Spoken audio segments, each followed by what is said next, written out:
जय हिंद साथियों, जय श्री राम। साथियों, मैं आज बात करता हूं बंगाल की, पश्चिम बंगाल की। वो पश्चिम बंगाल जहां भ्रष्टाचार और तुष्टीकरण की ईंटों से बनी हुई एक इमारत जो भरभरा कर गिर गई। साथियों, अगर देश के किसी भी हिस्से में मतदाता को जब कभी भी यह महसूस होने लगे कि उसका वोट किसी दल के लिए नहीं बल्कि अपनी पहचान, अपनी सुरक्षा, सांस्कृतिक निरंतरता और राष्ट्रीय दृष्टिकोण के लिए है, नेशन फर्स्ट के लिए है, तब पूरा का पूरा राजनीतिक समीकरण ही बदल जाता है। सारे के सारे यार्डस्टिक धरे के धरे रह जाते हैं। बंगाल का जो इलेक्शन था और उसका पैटर्न वो यही बताता है। साथियों, आप कल्पना करें कि किसी एक आजाद देश में किसी पॉलिटिकल पार्टी का अपना टॉल बूथ होता हो। 40 लाख बांग्लादेशी केंद्रीय योजनाओं का लाभ लेते थे, जिनका रुका हुआ है। अभी जब से केंद्रीय योजनाएं लागू होना शुरू हो गई हैं बंगाल में, इन 40 लोगों का रुका हुआ है। बॉर्डर पे फेंसिंग नहीं होने दिया जाता हो एक चयनित सरकार के द्वारा, क्योंकि वहां से उसका वोट बैंक आता है। जजों को बंधक बना लिया जाता था। कई बार केजरीवाल को आपने कहते हुए सुना होगा कि एक चौवन्नी बरामद नहीं हुई। यहां तो फ्लैट भर भर के रुपए बरामद किए ईडी ने। शिक्षक घोटाला हुआ, कोर्ट के आदेश पे शिक्षकों की जो बहाली थी उसको कैंसिल किया गया। लगातार हाईकोर्ट की टिप्पणी होती रही, लेकिन ऐसा लगा कि ये सरकार भारत देश के अधीन है ही नहीं। दुर्गा पूजा पे कोर्ट के परमिशन से पूजा होती थी। सरस्वती पूजा के लिए पूछना पड़ता था मौलाना साहब कि हम सरस्वती पूजा कर लें, अपनी आराध्य देवी की पूजा कर लें। ये होता था इस आजाद हिंदुस्तान में, और पूरा देश देखता रहा और सारे बुद्धिजीवी देखते रहे और उस सरकार की प्रशंसा करते रहे, क्योंकि इनको बीजेपी के खिलाफ होना था। अरे हो जाओ बीजेपी के खिलाफ, लेकिन राष्ट्र के 80% जनसंख्या की जन भावनाओं के खिलाफ तो मत हो जाओ। आप सोचिए, सिहर जाएगी आपकी रूहें। एक हिंदू को जब ये इस बात के लिए तैयार हो जाए कि मैं अपनी गायों को बकरीद में बेच के पैसे कमाऊंगा, ये मानसिकता बदलने के लिए कितना प्रेशर लगा होगा, कितना समय लगा होगा, कितना दुख हुआ होगा, और किस हालात में ये मानसिकता गाय हमारी माता है से लेके यहां तक आ गई कि हिंदू गाय को बेचने को तैयार है ताकि कुछ पैसा कमा ले। ये साधारण नहीं है, ये अति असाधारण बात है कि इस तरह की मानसिकता भी अगर हिंदू एक अख्तियार कर ले तो उसके पीछे कितना डर होगा, कितना प्रेशर होगा। और इसके बाद आया ये नतीजा। अब जब नतीजा आ गया, जो कि आना ही था, अगर ये नतीजा नहीं आता तो शायद बंगाल और 5 साल सस्टेन नहीं कर पाता।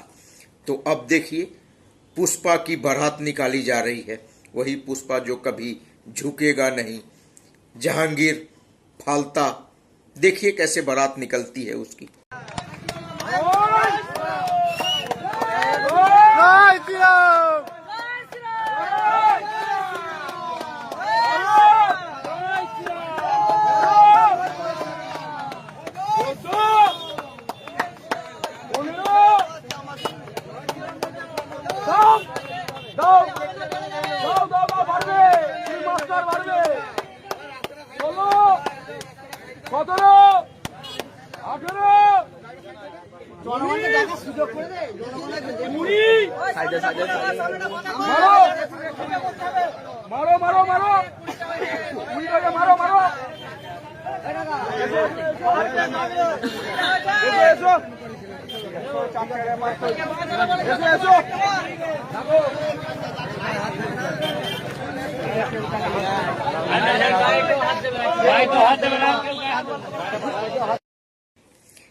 हालात इतने आउट ऑफ कंट्रोल हो गए कि एक तृणमूल कांग्रेस की एक महिला नेत्री बीजेपी की महिला कार्यकर्ताओं को सफेद साड़ी बांटती थी। सैकड़ों साड़ियां बांटी थी उसने, और ये कहा कि चुनाव के बाद तो तुम्हें विधवा हो जाना है और तब ये साड़ी तुम्हारे पहनने के काम आएगा। और रिजल्ट आने के बाद ये महिला झारखंड भाग के काफी दिन छुपी रही और जब पकड़ी गई तो इसका ये हाल हुआ। मतलब एक महिला इतना दयाविहीन कैसे हो सकती है? बीजेपी की कार्यकर्ताओं को साड़ी बांट रही थी। अब ये जब पकड़ी गई तो इसका भी हालत देखिए।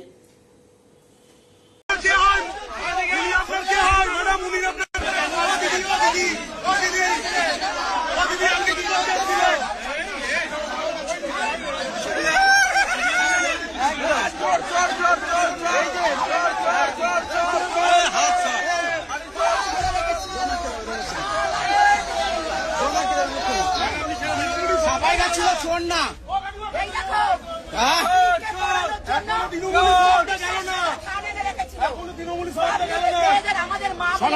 সনাতনী মা বন্ধের জন্য এরা রেডি করে রেখেছিল ভোটের আগে।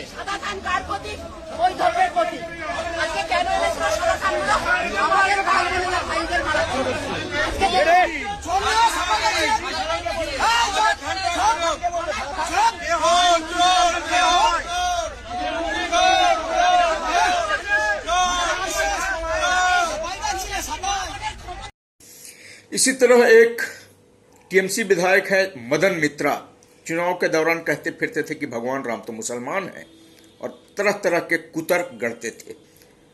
और जब ऐसे वामपंथी विचारधाराओं है, बेसिकली वामपंथी ही है, जब वामपंथ टूटा तो सारे वामपंथी तृणमूल में आ गए और वामपंथ हो गया बर्बाद। तो बेसिकली जो तृणमूल कांग्रेस था वो विचारधारा इनका, सारे लोग इनके वामपंथी थे और अपने हिसाब से वो पिछले 15 साल से काम कर रहे थे। तो आदमी जो कह रहा था कि भगवान राम मुस्लिम है और कुतर्क गढ़ के लोगों को ये मानने के लिए मजबूर कर रहा था, वो अब लॉकेट दिखा दिखा के घूम रहा है और बोल रहा है कि हम अब बदल गए हैं। ऐसी ऐसी घटनाएं होती थी जहां पे, और अगर इसके बावजूद ये सरकार रह जाती, मतलब एक आजाद देश में इतना कुछ हो सकता था, ये हो सकता है, ये कोई सोच से भी परे है। ये एक श्रीकांत घोष हैं, रिजल्ट आने की एक दिन पहले तक ये कह रहे थे कि एक एक भाजपा कार्यकर्ताओं की चमड़ी उधेड़ दूंगा और उस चमड़ी से जूते बनाऊंगा और जूते को मैं पहनूंगा। जब रिजल्ट आया तो भाई साहब फरार हो गए, और अब जब पकड़े गए तो कान पकड़ के उठक बैठक कर रहे हैं। अब ये क्रोध की अभिव्यक्ति है, कैसे रोक सकते हैं? ये गुबार है लोगों के अंदर जो कई सालों से दबा हुआ था।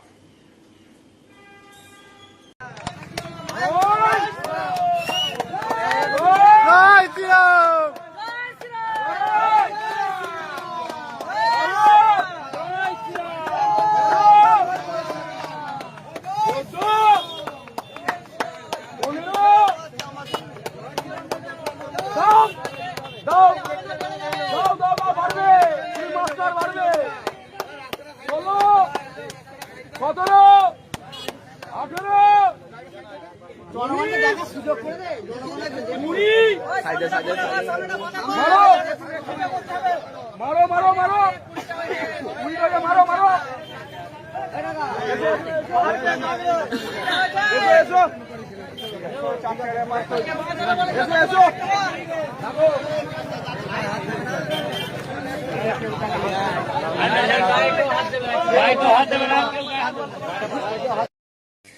साथियों, आपने पुलिस से बचने के लिए कई बार ये सुना होगा, देखा भी होगा कि लोग साड़ी पहन के छुप के और भाग गए, अपने आप को बचा लिए महिला के वेश में। ये टीएमसी नेता हैं ब्रह्मानंद चक्रवर्ती और ये कट मनी स्पेशलिस्ट हैं। आज साड़ियों के ढेर के बीच में छुपे हुए पाए गए। देखिए क्या हालत है इनकी, साड़ियों के बीच से इनको खींच के बाहर निकाला जा रहा है।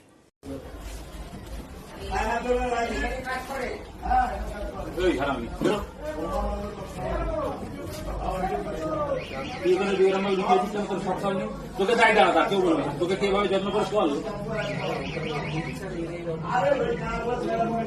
তোর যখন সমস্যা দিয়ে দিচ্ছে নাকি তাহলে কর্মচারী হলে দিন কয়েক ছুটি দিয়ে দিয়ে গাড়ি রেডি আছে দেখতে পাচ্ছ না সরকার কোমরে দড়ি দিয়ে কাটতে। इस स्थिति में जो कुछ भी नतीजा आया ये तो होना ही था, ये अवश्यंभावी था। अति सर्वत्र वर्जयेत।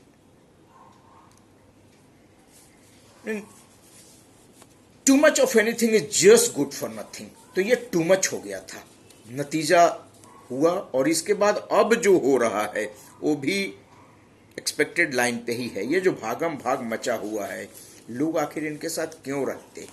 डर के साए में सारे लोग जी रहे थे, तो भागम भाग मचा ही क्यों हुआ है? और जो लोग रह गए वो किस वजह से हैं? एक्चुअली भागम भाग जो मचा हुआ आप देखेंगे, चाहे विधानसभा में हो चाहे लोकसभा में हो, उसमें हिंदू भी हैं मुस्लिम भी हैं। मतलब इनके जो तरीका था दमनकारी, उससे सारे लोग त्रस्त थे। डर की वजह से ये चल रहा था। मैं बोला ना कि डर और जो इनका पुलिस का भय दिखाकर लोगों को या उनको ब्लैकमेल करके अपने साथ रखने का तरीका था, वो जैसे ही सरकार गई वो सारी कुछ फेल हो गई। अब बचे हुए लोग क्यों हैं और वो कौन लोग हैं? आजकल एक भाई साहब बिहार वाले बड़े उछल रहे हैं, कीर्ति आजाद। वो बता रहे हैं कि इंटीग्रिटी की बात कर रहे हैं। वो आदमी जो घाट घाट का पानी पिया हुआ है, बाप की वजह से इंडियन क्रिकेट टीम में जिसका सिलेक्शन हुआ, बीजेपी से कांग्रेस, कांग्रेस से तृणमूल कांग्रेस, और आज सगा बन रहा है। सगा इसलिए बन रहे हैं वस्तुतः इन लोगों को, चाहे वो शत्रुघ्न सिन्हा हो, चाहे कीर्ति आजाद हो, चाहे वो गुजरात वाले सांसद यूसुफ पठान हो या महुआ मोइत्रा हो, इन लोगों को कभी क्षेत्र में जाना नहीं है। इनको जनता को फेस करना नहीं है। इनको डर नहीं है कि मुझे जनता अंडे से मारेगी, टमाटर से मारेगी। इनको कभी जाना ही नहीं है। इनको अगला इलेक्शन लड़ना नहीं है, इनको जीतना नहीं है।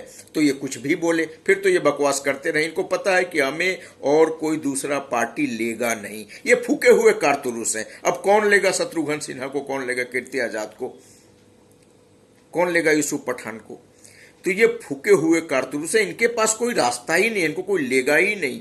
तो ये जो इनका पुंठा है वो ये कह के निकाल रहे हैं कि दीदी के साथ हम रहेंगे उनके खराब समय में। इस वजह से बचे हुए हैं क्योंकि ये फूके हुए कारतूस हैं। अब ये कौन लोग हैं जो अभी भी इस पे लिपापोती कर रहे हैं? मतलब ये समझिए कि इतना सब कुछ होने के बाद बांग्लादेशी लाइन लगाए हुए भागने के लिए, कोई नदी के रास्ते भाग रहा है, कोई बॉर्डर पे खड़ा है, बीएसएफ वालों की मिन्नतें कर रहा है कि हमें पार करा दो बॉर्डर। जो वहां के जलाशय हैं, पुकुर से बंदूक बरामद हो रहा है। लोग कट मनी वापिस करने के लिए लाइन लगाए हुए हैं। आप समझिए, आजाद हिंदुस्तान में कभी ऐसा वाकया सुना था कि आपने कि लोग कट मनी जो लिया उसको वापिस करने के लिए लाइन लगाए हुए हैं कि वापिस ले लो पैसा, वापिस ले लो पैसा। ऐसे में भी अगर कोई इस व्यवस्था की तारीफ कर रहा है तो कैसा आदमी होगा? वो देशभक्त होगा, देशद्रोही होगा, गद्दार होगा? इसका आकलन आप कीजिए। गलती तो थी ही, ममता बनर्जी की गलती थी जो इन्होंने टिकट दिया 50% लोगों को, ऐसे ही लोगों को दिया जिनको जनता के बीच रहने का कोई शौक ही नहीं था। फिल्म स्टार्स को दिए इन्होंने टिकट, इन्होंने फॉरेन स्टाइल में रमे बसे हुए लोगों को टिकट दिए, कीर्ति आजाद को टिकट दिए, शत्रुघ्न सिन्हा को टिकट दिए। आपको क्या लगता है कि ये लोग पब्लिक के बीच में जाएंगे और उनके लिए काम करेंगे? और इनको कोई डर होगा पब्लिक का? क्योंकि पब्लिक में कभी जाना ही नहीं है, अगला इलेक्शन लड़ना नहीं है। तो जो ये बर्बाद हो रहा है, आज खंड खंड हो रहा है तृणमूल, टुकड़े टुकड़े, पूरी उम्मीद थी इसकी और होनी भी चाहिए। ऐसे लोगों के साथ किसी को कोई सहानुभूति नहीं होना चाहिए, बल्कि इनके खिलाफ जो कुछ भी इन्होंने कृत्य किया है एक एक की सजा मिलना चाहिए। कोयला घोटाला, क्या क्या नहीं घोटाला, शारदा नारदा, सब कुछ जितना आताताइयों वाला काम हो सकता था सब किया है इन्होंने पिछले 12-15 साल में। और सिर्फ इसलिए बचते रहे क्योंकि अगर मुझे बीजेपी का विरोध करना है तो मैं कुछ भी एक्सेप्ट कर लूंगा। साथियों, ये नहीं होना चाहिए किसी भी देश में। आप बीजेपी का विरोध करो, नरेंद्र मोदी का विरोध करो, एक विचारधारा का विरोध करो, लेकिन देश हित, nation first, nation should be above everything. धन्यवाद साथियों, जय हिंद, नमस्कार।